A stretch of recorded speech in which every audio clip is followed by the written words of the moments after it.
Hello, hello. Welcome to the Smart Elections, Happy Election New Protection. Year!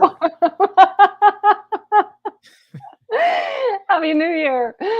This is really going to be a good forum. I am really excited about our guest, Rich Garella from Protect Our Vote Philly. He is an experienced and longtime advocate, extremely knowledgeable, especially about the topic that we're going to be talking about, which are these new generation of voting machines. The ExpressVote XL was certified in a crazy and flawed process in Philadelphia. And the more I learn about it from him, the more kind of it just makes your skin crawl. So he's going to be going into the details of that this evening.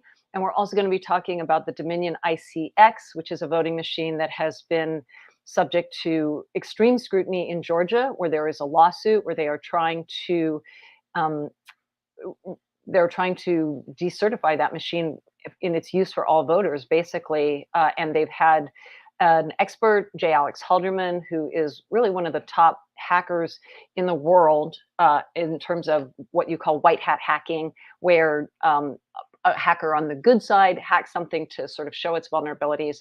So Alex Halderman was given access to this voting machine, the Dominion ICX, and found all kinds of vulnerabilities with it, which were so bad that the judge actually sealed them. And the general public has not been allowed to know what they are to this day. And I was trying to get us. There was apparently a redacted version of his report, which I thought was open to the public. But I talked to Marilyn Marks, or I texted with her. She's one of the lead organizers in that lawsuit. And she said that even the redacted version of that report is not available to the public. That is how serious these vulnerabilities are. And so, what I do have for you are some documents of Alex Halderman's testimony talking about his research and about how serious it is. So, we're going to be getting to that toward the end of the hour. So, if you're going to stay with us for the whole time, because we just have a lot of really, really interesting guests and information for you with documents that you can download yourself and take a look at. So we should introduce ourselves, and we're going to do our visual descriptions for anyone who has visual impairments. And what we usually do now is if you're watching this on playback on YouTube, we'll have markers. So if you want to skip some of the intro, then just look for the marker and you can skip ahead to get started at the actual meaty content. That was by request from our audience members. I'm Lulu Freistat. I am a pale woman with slightly lopsided hair this evening.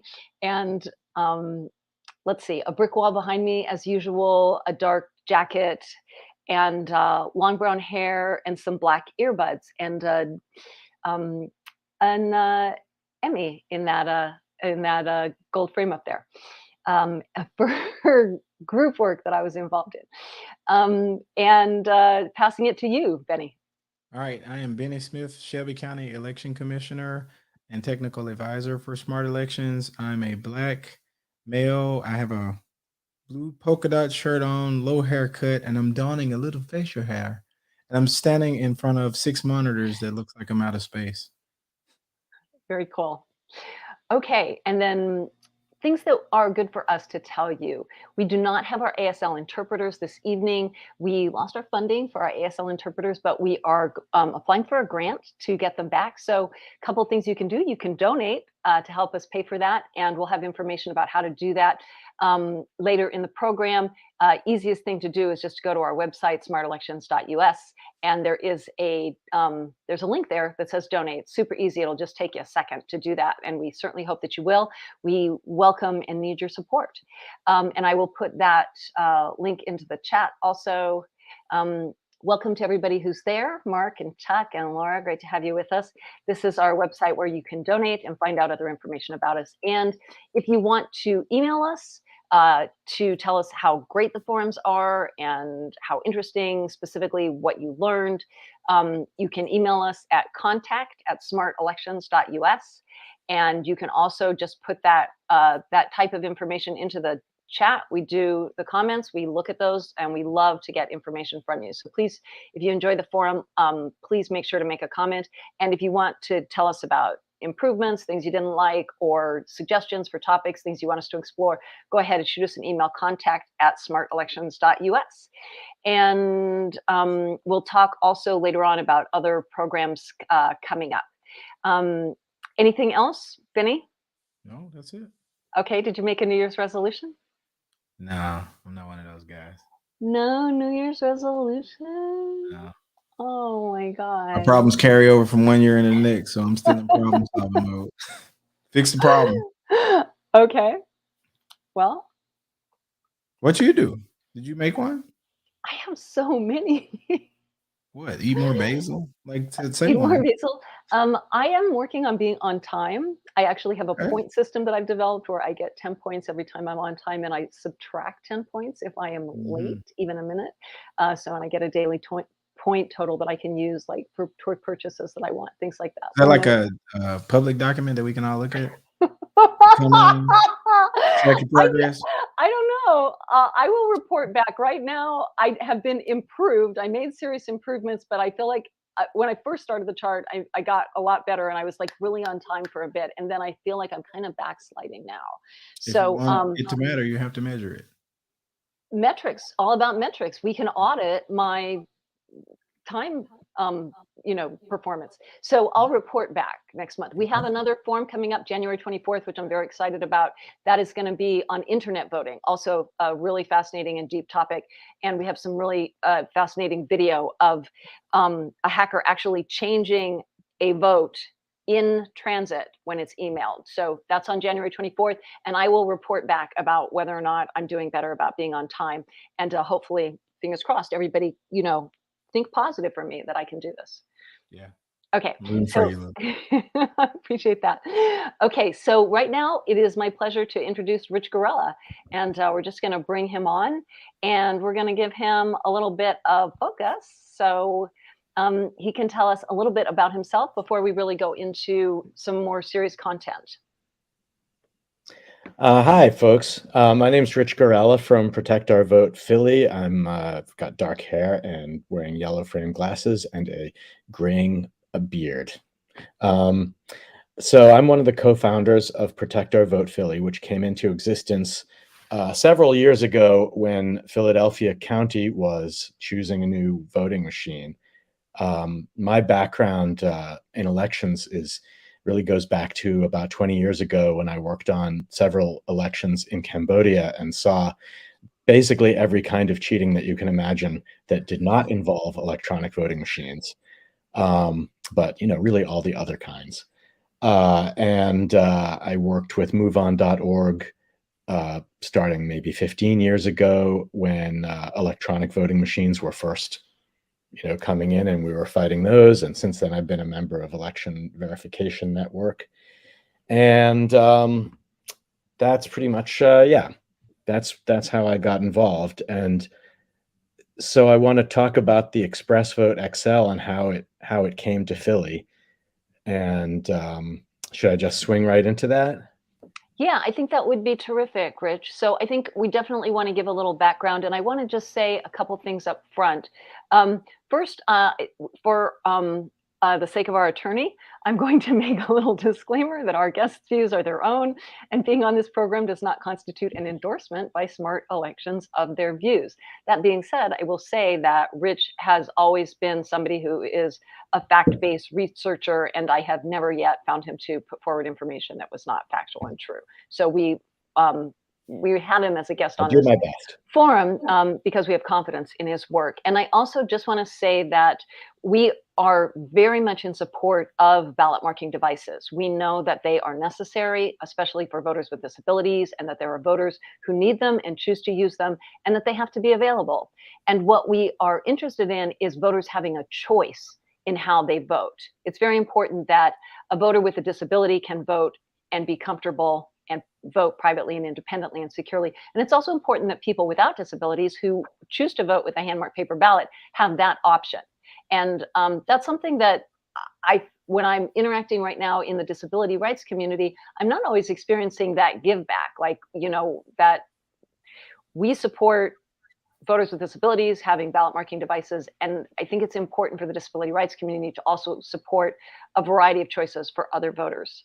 So I just want to make that very clear that we do support voters with disabilities having ballot marking devices and know how essential and important that is. Yes, absolutely. Yeah, and we certainly have a very similar position. I guess I might phrase it a little differently, which is that we think that each voter should get to pick the way to vote that works best for them. Um, it's not even necessarily about categorizing voters, but voters can decide for themselves. And if a voter who perceives themselves to have a disability finds it better to vote on by hand, then do that. But don't just let people use the method that works best for them, and make sure that everybody has a method that does work for them. So I'm going to sort of run through how Protect Our Vote Philly came together around opposing the ExpressVote XL, and kind of fought it for the last few years. And there's a lot to go over, and I'm going to go kind of quickly. Hopefully you'll have questions, and I'm going to have a little time to take those questions at the end. And I guess Lulu and Benny, you can also sort of monitor the questions and put them up for me at the end if there are some that come in. Is it how it works? Yeah, or we may take questions throughout. I think I want to ask you some questions and kind of guide our conversation a little bit. But so why don't you get started and just I know Yeah. we're going to talk about the ExpressVote XL and kind of like overall about the machine itself. Yeah. So let's first take a look at the machine itself. I think you have a graphic there that item number 1 Yeah. is a graphic that shows what this machine really is. So it's I'll just start to describe it. The ExpressVote XL is a large machine that is a hybrid ballot marking device and tabulator. So it's something that a voter would use both to make their selections, and then the machine will record what their selections are, print it onto a paper ballot that can be seen in that little window that's off to the right, that you can see, I think, and then collects and keeps that paper ballot for possible later auditing. And then the machine also tabulates, reads off of that ballot what the votes were, and tabulates it onto a USB stick so that those sticks can be collected and quickly uploaded into the central election management system. So it's an all-in-one hybrid machine that registers votes and tabulates them and prints the votes. And that is where a lot of its problems come from and its insecurities come from. So what we know about this machine is a lot of things actually by now. It has a lot of security weaknesses in terms of the fact that any sort of malware or hacking could make it undetectably generate incorrect results that in an unrecoverable way.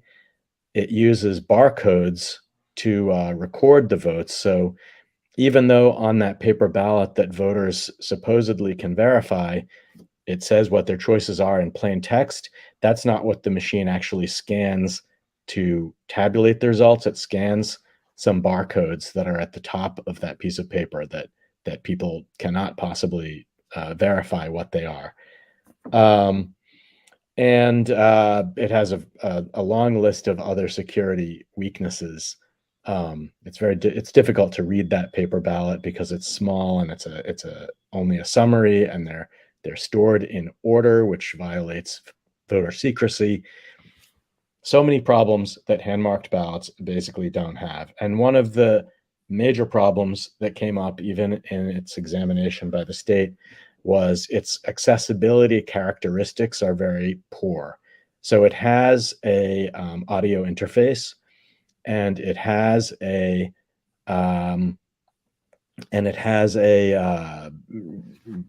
input device, a little keypad input device.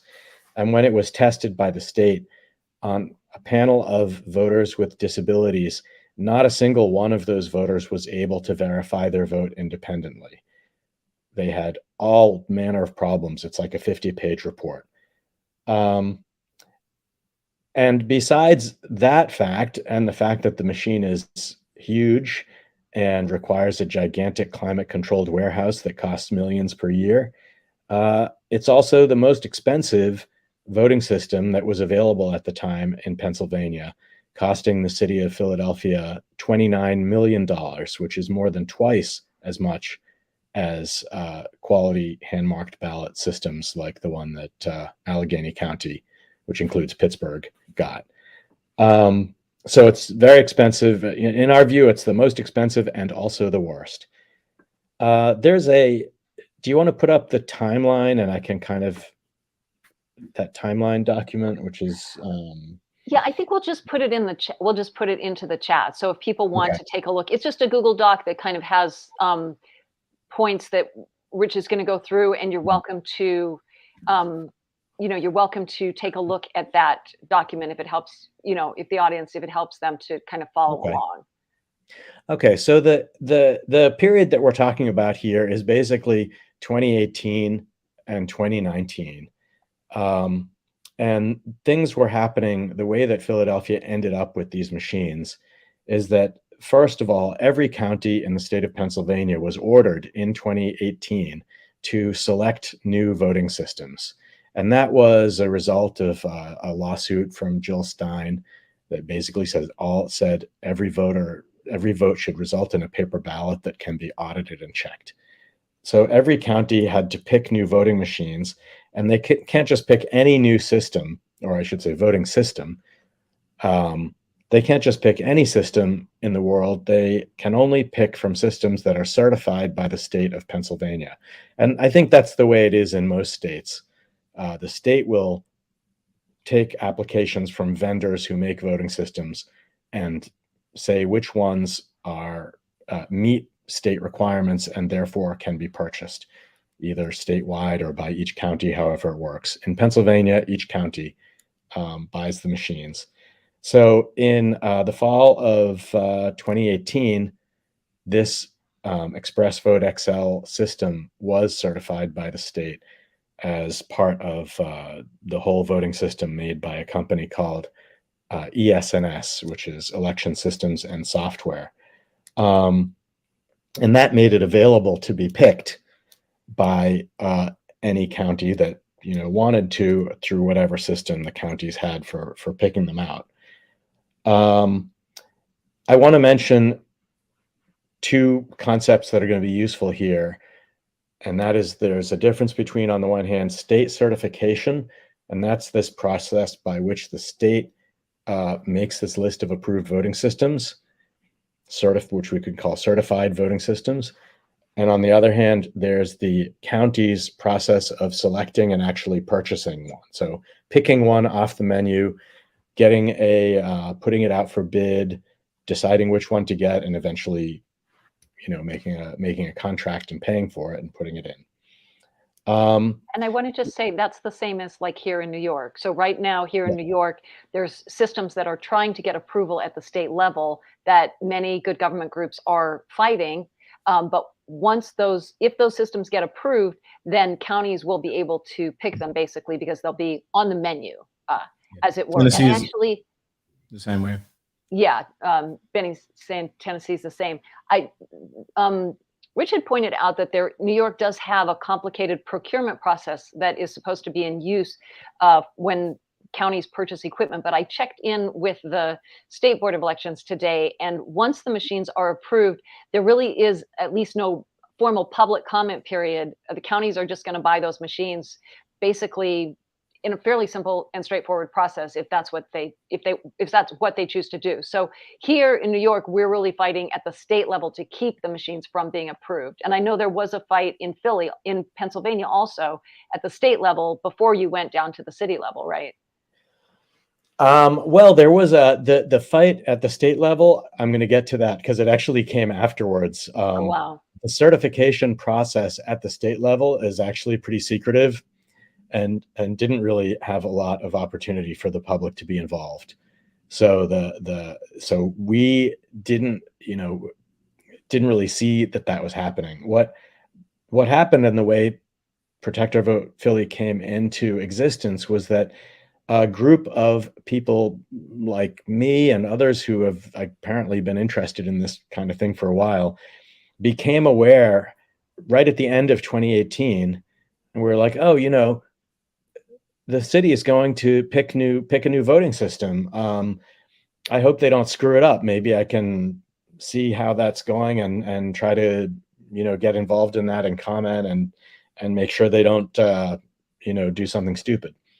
What happened was then at the very end of 2018 in December, and then in January of 2019, the county commissioners, which are elected, Philadelphia has 3 elected city commissioners, and those individuals are the same as the Board of Elections. They sit as the Board of Elections, so they're in charge of deciding all this stuff.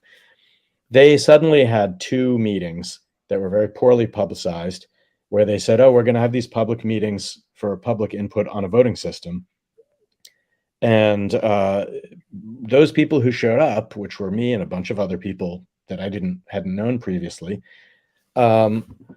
basically all went in there and said, you should pick hand-marked paper ballots. But when we saw the with presentation, ballot marking devices, I'm sure. With ballot marking. This is a caveat all the time. By federal law, every precinct, every voting location always has to have at least one ballot marking device with accessibility features. So that's not even an issue. Okay.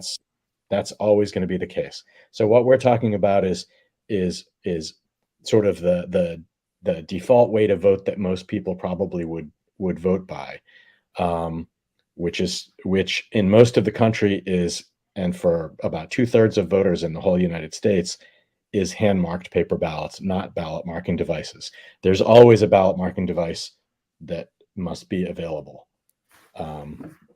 So that's built in, that's baked in.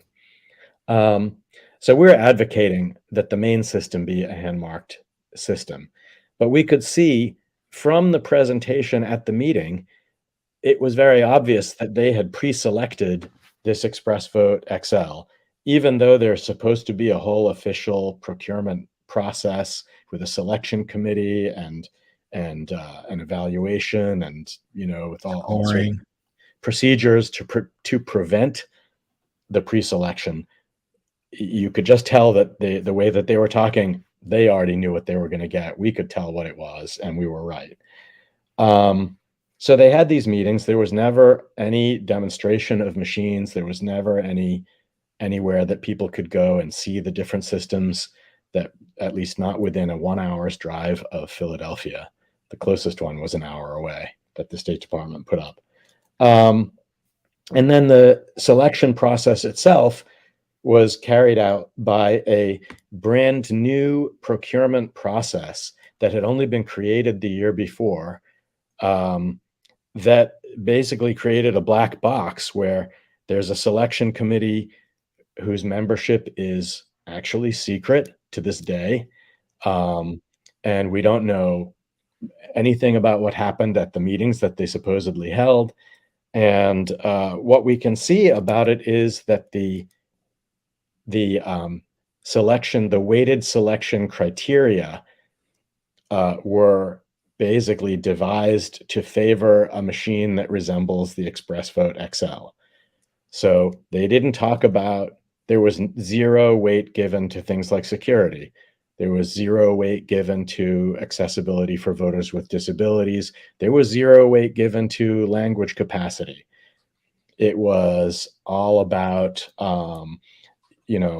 whether it was whether the company was reputable, and especially whether it could show the whole ballot on one screen, the full face thing, which is not a requirement in Philadelphia like it is in New York, but it is something that the old machines had. So they were saying it's very important that the new machines have that, because we don't think Philadelphia voters are smart enough to deal with any type of change. So the request for proposals was geared so that the ExpressVote XL would be picked as it indeed was. And I want to show quickly a video, and I'll set up, this is number 3, this Bob Brady video.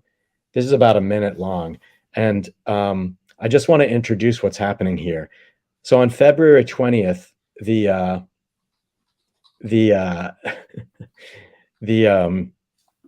commissioners voted to approve the purchase of the ExpressVote XL, despite hundreds of comments and complaints and expert testimonies. And those commissioners, 2 out of the 3 commissioners, were running for re-election and had to step down and recuse themselves, but they stayed in office until February 20th, specifically so that they could vote on this machine. And then they recused themselves immediately after that meeting. And that very afternoon, there was a big fundraiser for the head of the commissioners, Lisa Deely. And introducing her at the fundraiser was this fellow who a lot of you have probably heard of. Don't click it quite yet. And that's Bob Brady, who's really the public face of the political machine that runs Philadelphia. He's a longtime former U.S. congressman, former head of the Democratic Party, currently head of the Philadelphia Democratic City Committee.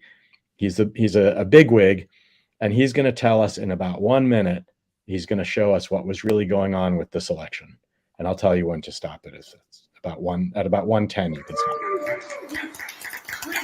We were the only people here drinking all this booze. It's a testament to you that everybody came out in the snow, in the rain, whatever's doing out there, and it's a testament to you. You even have where's the other commissioner? We just had to go. Well, we had a Republican commissioner here. We had to work with, okay? And that's great. You know, I got to tell you, I tell everywhere I go. As a matter of fact, I got you 4 days this week. Yes. I think you're going to start talking about it.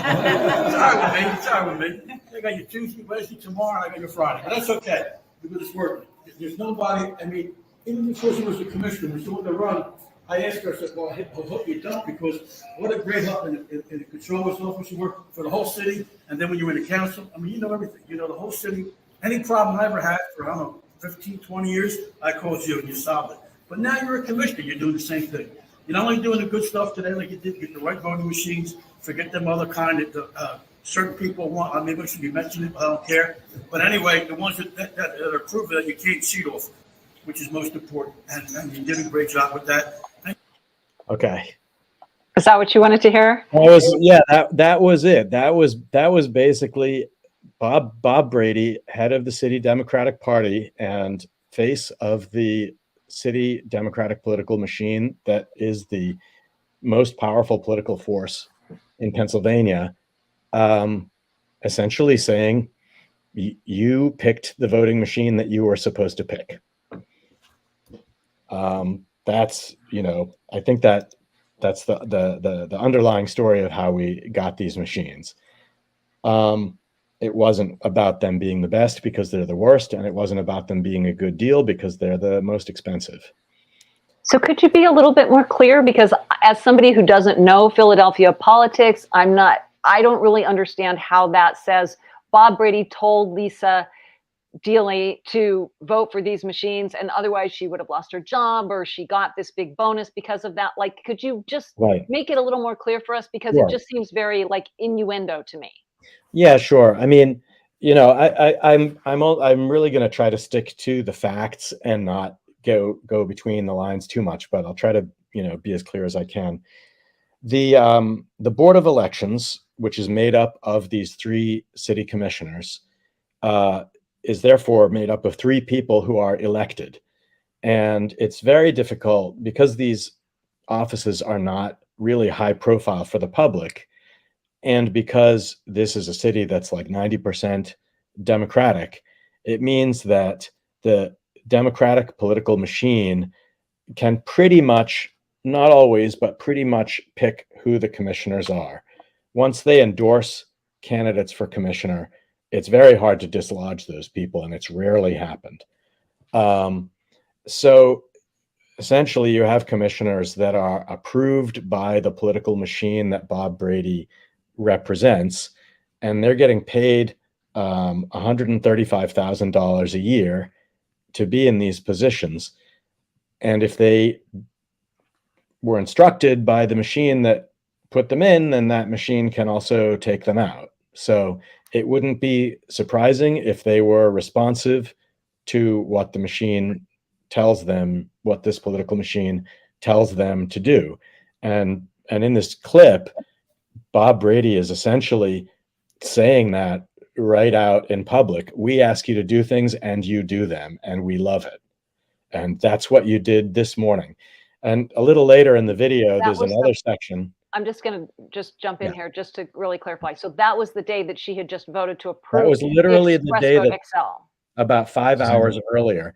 And later in the video, he goes in again. And if you watch her face, it's kind of hilarious because she's horrified that he's saying this stuff. He talks about how nervous she was that very morning when she called him up and he told her everything is going to turn out all right and so forth. So you can even see that she called him up right before the vote because she's nervous about it. And he apparently reassured her, and he talks about that right in the video. So It's quite impressive. One of the things, like when we did our earlier interview that you said to me was about this guy, John Doherty, and about how he was actually convicted and is going to prison for something called honest services fraud. Right. And you tied that into what happened with the voting machines, and that was very persuasive. I think it would be helpful if you kind of describe that. Yeah, and I want to figure out a way to describe this in a fairly efficient manner. The public face of the political machine, and I really am simplifying a bit here because Philly politics are complicated, but it's fair to say that the public face of the Democratic political machine is Bob Brady, but the money power behind the scenes of the machine has been for a long time a fellow named John Doherty, who's the head of the Construction Trades Union Council and of the Electricians Union. He came up with, over the years, a way to generate massive amounts of political funding from his membership that became the biggest single river of political money in the state of Pennsylvania. And so he developed enormous influence over the political process in Philadelphia. And he had very close relations with a city council member, Bobby Heenan, who the courts have found and convicted of honest services fraud, which means that Bobby Heenan, council member Bobby Heenan, instead of working for the people of Philadelphia who elected him, was instead working for Johnny Dock, and Johnny Dock was telling him what bills to introduce and how to vote and so forth. And that's a federal crime called honest services fraud. So Johnny that's Doherty goes by the name Johnny Docks. You're sort of sorry about that. Yes, Johnny Dock. John Doherty, aka Johnny Dock, known universally as Johnny Dock. You know, here in Philadelphia, people will say stuff like, you know, why did this thing happen or why did that thing happen? Oh, it's a Johnny Dock thing. That, you know, that explains. Your group had the impression that Bob Brady and possibly in connection with the larger Pennsylvania machine run by Johnny Docks was part of the reason why this machine that didn't seem to have any public support was chosen in Philadelphia. Is that what you're saying or implying? What I'm saying is that that would be a very plausible explanation for why a very expensive machine that was very unpopular and criticized by experts was nonetheless selected in a secretive contracting process by people who are entirely beholden to the political machine run by John Doherty and Bob Brady. It would make for a very plausible explanation for why a thing like that would happen. And Johnny Docks is in fact going to prison, not for this incident with the ExpressVote XL, but for a very similar behavior in which other elected politicians were taking orders from him in the background rather than doing their jobs correctly. And that was part of an FBI sting with wiretaps, and that was all documented in court. And then we have a question from the audience. They want to know, why did Bob Brady want the Express XL? Is there a connection to ES&S? Like, what was the connection there? I cannot point to any particular connection between Bob Brady or Johnny Dock and ES&S. I can say that ES&S has a track record of unduly influencing officials who are involved in selecting voting systems in various states, gifts, trips, and so forth. I can say that there's a huge amount of money at stake, and it's a vastly profitable thing for ES&S to sell a giant system, and they were desperate to sell this huge system to a giant buyer like the County of Philadelphia. So they were highly motivated. And if you know, and if you, so you can imagine a scenario where they might, where somebody in a position like that could look for a way to influence the outcome. Okay, and then we had, I know we had another question that I wanted to get into. This was a question from Emmanuel Zabeda. Could you elaborate on the votes being stored in order? And that's, I'll put up that little diagram again because I wanted to show a few other things about that diagram. You were talking about how hard it is for voters to really see what's going on with their vote. And I just want to make sure people are aware that in this diagram, this little, see if we can make that bigger, that little tiny window on the side, that long sort of like thin strip is the actual ballot. And I actually have one here that I can hold up, and you can see at the top of the ballot, those are barcodes, and that is what the machine counts when it counts your vote. It counts those barcodes, and it's this long, thin ballot that is very hard to read behind that plastic. And I noticed in your notes, Rich, it actually said that one voter with a disability actually got so close trying to read the screen that he voted with his nose. Yeah. So it's just, and we also had other reports from a demonstration that glass is a plastic and it's scratched up and it's hard to read through that. So, and then you want to talk about the votes being stored in order. So the ballot, it gets whisked down. Well, it's the participants. Yeah, let me, okay. So to answer that particular question, after the voter theoretically looks at that piece of paper to see if it has the right votes on it, and then clicks a thing on the screen that says, yes, cast my ballot, that's when this piece of paper is whisked back up and over and down the back of the machine into a hopper that's sort of behind it in the right rear corner of the machine. And the way that it does that, unlike a lot of optical scanners that drop the ballot into kind of a big hopper and you don't really know, they can sort of get out of order. These ballots get stored in the exact order of the people who voted.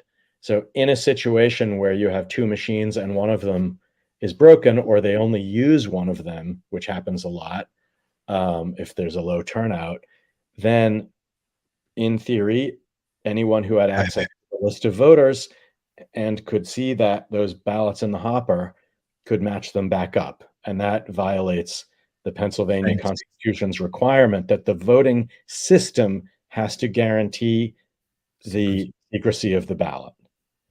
So that's a flaw where the machine doesn't meet Pennsylvania state requirements. So I appreciate you answering that. I want to just make sure that we get to some of these other points in your story. So after the machine was certified, there was an investigation, and it was shown that there had been a flawed selection process, correct?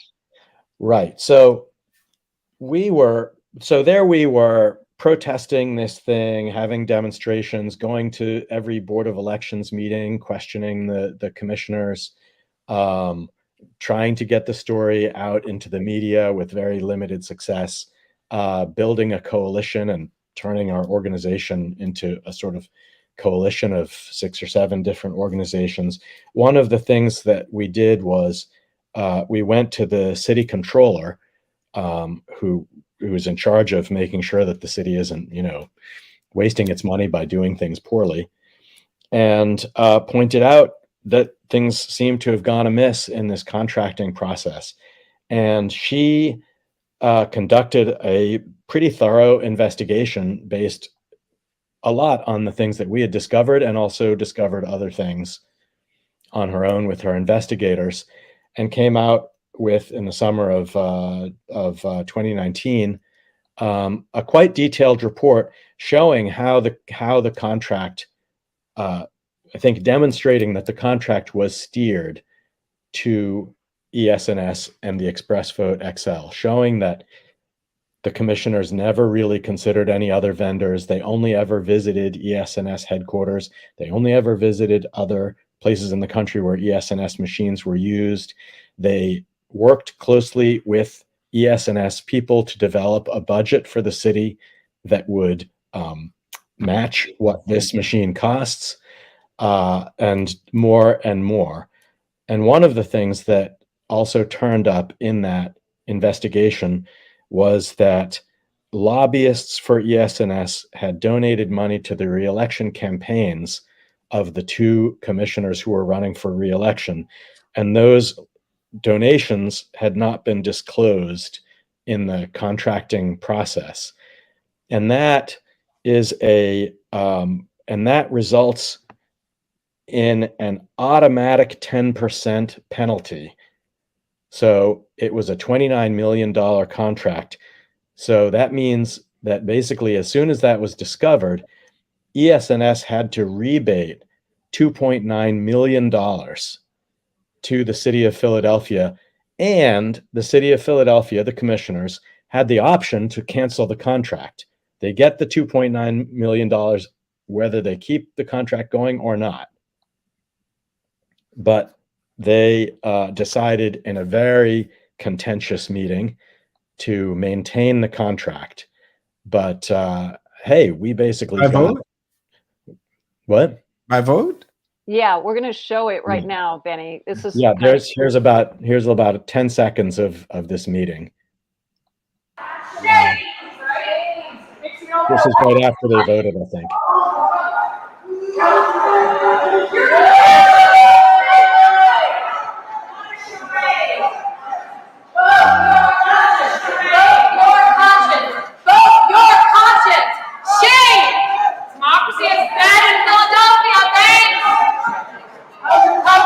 How much you get paid by who?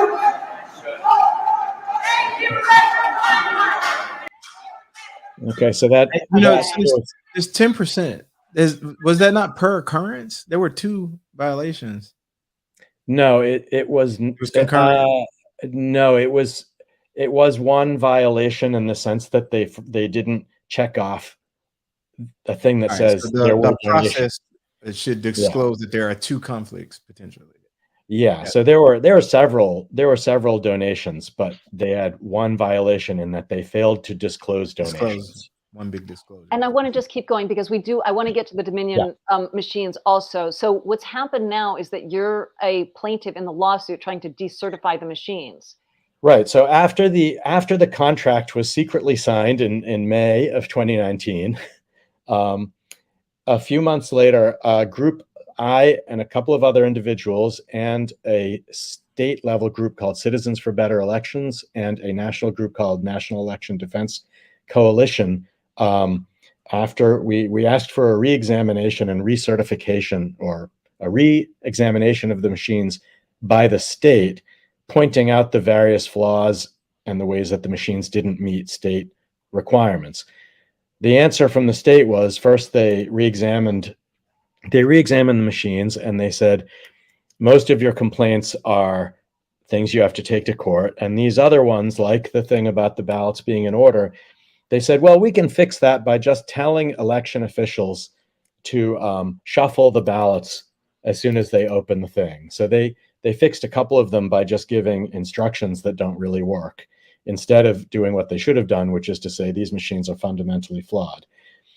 So then we filed a lawsuit to basically go to a judge and ask a judge to order them to decertify the machine, saying this certification didn't follow the law. The machines don't meet state requirements and must be decertified. And that lawsuit has been dragging along since 2019 now, partly because of the pandemic and because of some other logistical hurdles that came along, but that's And now you're going into mediation, still going. you said.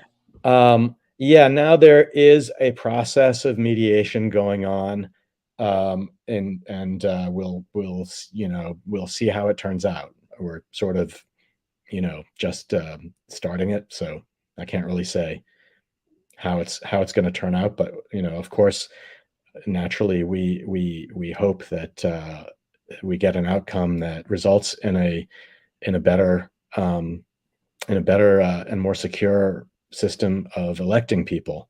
Right. You said Yeah. if they have the option of basically, if the contract gets voided, that ES&S has to provide an entirely new system for the city. Yeah, the contract, apparently the contract seems to say very clearly that if the system is decertified, ES&S, the vendor, has to provide a new system for free to the city, including installation, training, cover all costs. So it might be a hassle for the city, but it shouldn't actually cost the city any money if the machines were decertified, which is of course what we're what we're always hoping for, because we Right. think That's that, what the lawsuit is asking, is for yeah, decertification. that's of what the the- lawsuit Right. is asking, exactly. Yeah. So the other thing I want to go ahead and show is there was an ES&S demo, and I recorded a transcript of that demo and I sent that to Rich. And what was fascinating to me was that there was just so many different things that you commented on that were really kind of falsehoods or ways that the vendors really were not being forthcoming. And we don't have time to go through all of these, but I have put them up online so people can read this. But like one of the things that stuck out to me was in the demo, the ES&S vendor said that there's 4 batteries that allow the machine to run for about 14 hours. And what Rich pointed out in his notes to me was that the machines only come with 2 batteries, right? It They doesn't come with as many batteries as I mean, they would have to come with at least 1 battery, I suppose. But it depends how many you buy, and they cost, a few $100 extra each. I don't think anyone's buying 4 batteries. They're expensive and they don't last as long as the vendors were saying. They really, according to another state, are only lasting about 2 hours. And I just want to whip through a few of these other things. There were quite a few things where you just said, like, it really was not accurate what the vendors were saying when they were saying that the machines print in multiple languages. You said in Philadelphia, they got it to print the contest names in English and Spanish, but they couldn't do the same for the voter input parts. So that would mean like a write-in ballot. It couldn't. What is that?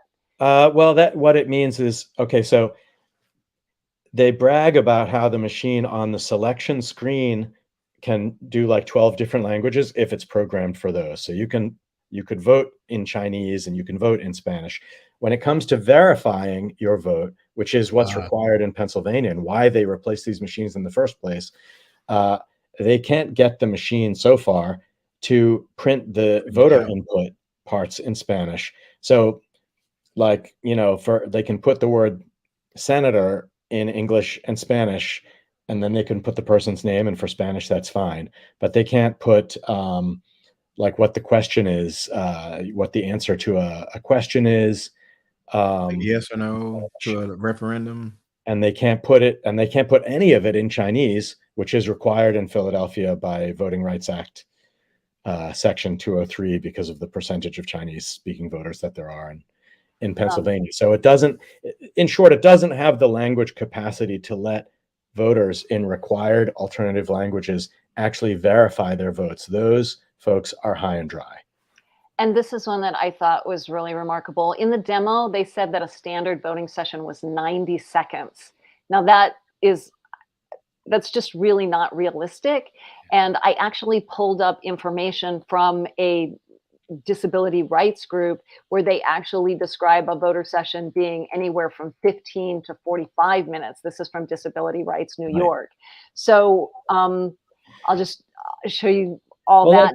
That guy would seem like he was trying to make people think that a voter using the disability access tools could vote in 90 seconds. And I don't even think that any voter could typically vote in 90 seconds, let alone using the keypad and so forth. So this is an estimate from Disability Rights New York, which says on average using a BMD to mark a ballot can take between 15 and 45 minutes. So that is a huge discrepancy when you're talking about the lines that are actually going to pile up when everybody is trying to vote on these ballot marking devices, when Right. the official estimate is that we're all going to vote in a minute and a half, and actually voters are taking between 15 and 45 minutes. That is, 15 to 45.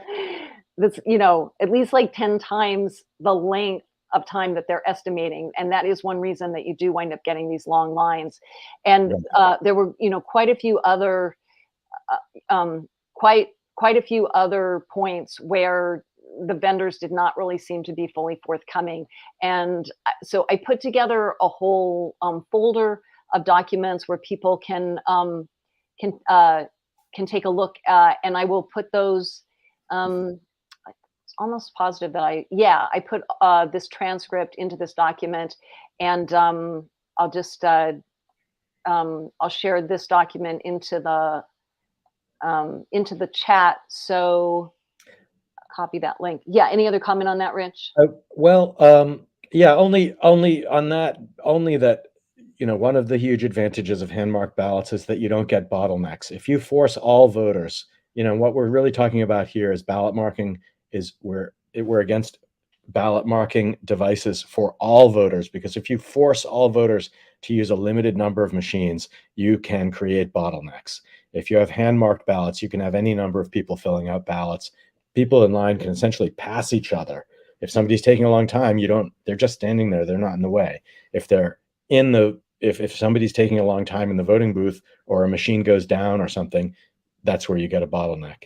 The one last thing that I think I want to say and put up before I can go to questions is I wanted to put up that map number 6 Sure. Okay, link. I'll do that. And then actually we have to move on. And that's it.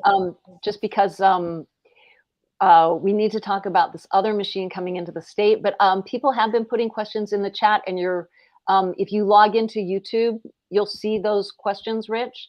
And it would be great if you want to go through and start trying to answer those questions for people. We would welcome that while we talk about the Dominion X.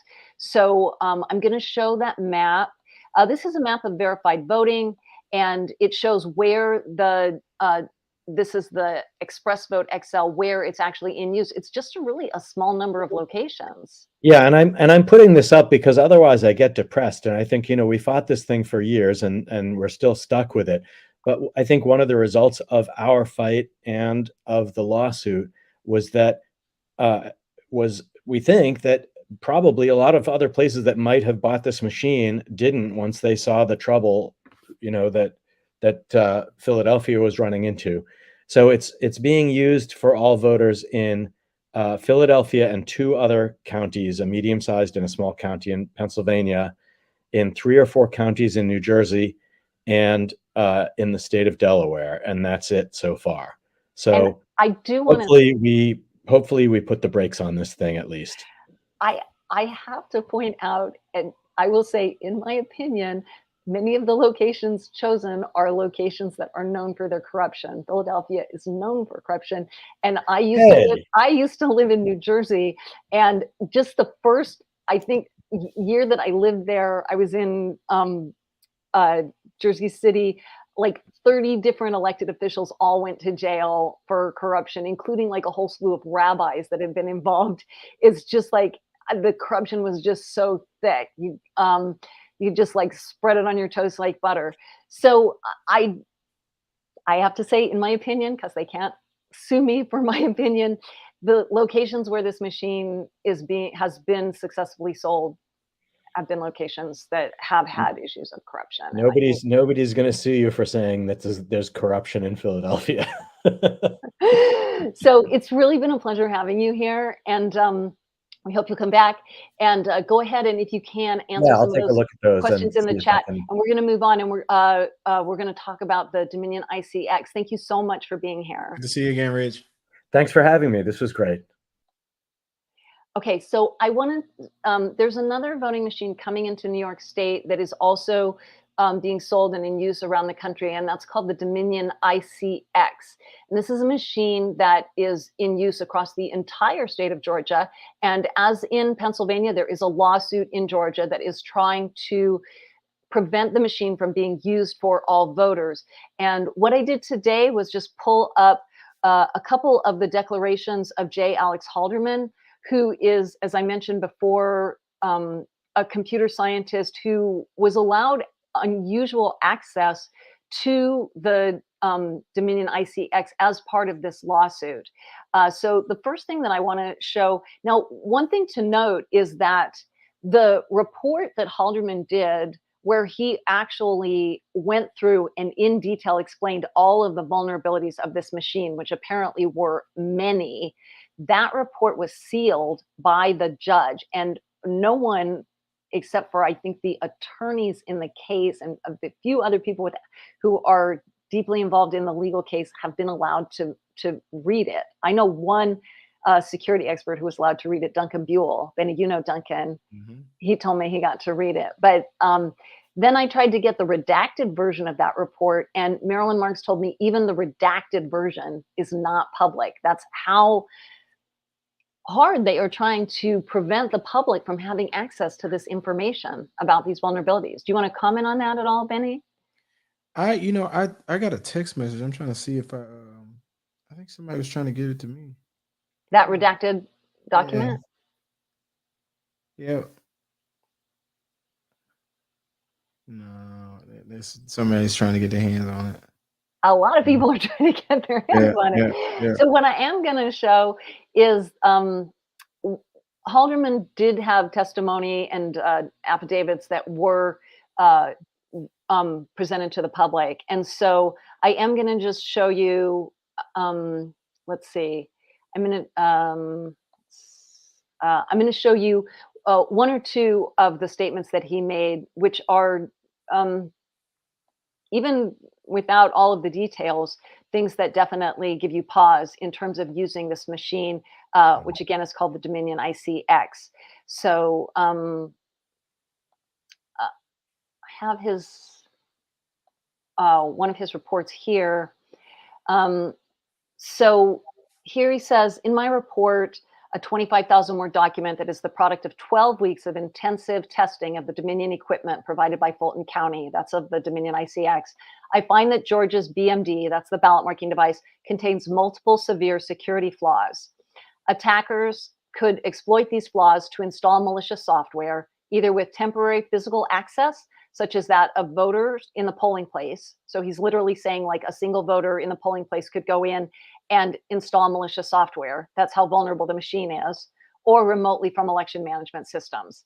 I explain in detail how such malware, once installed, could alter votes while subverting all the procedural protections practiced by the state, including acceptance testing, hash validation, logic and accuracy testing, external firmware validation, and risk limiting audits. Like, basically, he's just saying, like, you cannot prevent this hacking from happening despite all of these other various things that you might be trying to do to protect your machines. Finally, I describe working proof of concept malware that I am prepared to demonstrate in court. And then in a separate document, he said, nor do these problems affect Georgia alone. In 2022, the ICX will be used in parts of 16 states. I'm just making sure, is this coming with? Yeah, it is. I just want to make sure that you're able to follow this with me. Nevada will use it as a primary method of in-person voting in certain areas of the state. Louisiana, Alaska, Arizona, California, Colorado, Michigan, Illinois, Kansas, Ohio, Missouri, New Jersey, Pennsylvania, Tennessee, and Washington state. So these are really serious issues that are affecting many, many states, not just New York, not just Georgia, not just Pennsylvania. And we encourage you to get involved, to find out whether or not these voting machines are being used in your location, and to really push for more reliable voting systems. Those are voting systems that we call non-tabulating ballot marking devices. Those are ballot marking devices that don't tabulate the vote, but simply print a paper ballot that looks identical to a hand-marked paper ballot, and also systems that offer voters a hand-marked paper ballot option. That's what experts recommend, are those two options. And if you want to learn more about these, you can go to our website, smartelections.us. And we encourage you again to stay in touch with us. Let us know your thoughts about this. And I'll put our website up once again, contact@smartelections.us. I did put the link in the chat for the folder where we put a lot of these documents we talked about today. I did put both of those court documents from Alex Halderman there. And we want to let you know to come back on January 24th. That's the 4th Tuesday of the month. That's when our forums are now, 7 p.m. Eastern, 4 p.m. Pacific time, where we're going to have a forum on internet voting. Benny, you want to sign off, or did you get that document? I'm texting for it right now. I'm Don't texting for it right now. No, you think you can wait till after the program to do No, that? You I gotta was do that right now. I was gonna announce it. Okay. Yeah, I'm Did you reaching get it? out for it. I'm definitely reaching out for it. So maybe we'll have an update. It's Okay, definitely a so good. if you get it, are you going to share it with us? Yeah, if I get it, yeah, Okay. I'll share it with you. I mean, Right. Hopefully I won't get arrested. I won't get arrested either. Yeah. Okay. So if we get that document, we'll be sure and share it with you. And we do hope that, we took questions for Rich already.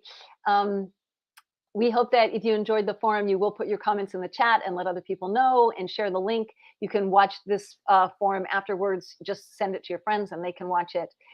Can you post the resource documents on YouTube or email it to us? Sure. If you're on the mailing list, then I will send you the link with the documents. Get on our mailing list again at smartelections.us. There's a link there to sign on to the mailing list. And I'll put that link into the chat one more time. This is the folder where this is a folder with today's documents. And we'll also put them up on our website, so you can just go to the website and download them. That should be an easy way for you to get them. So signing off, we'll see you again on January 24th. And remember, This is what democracy looks like. See, we've been working on getting Happy that. New Year, everybody. Happy New Year.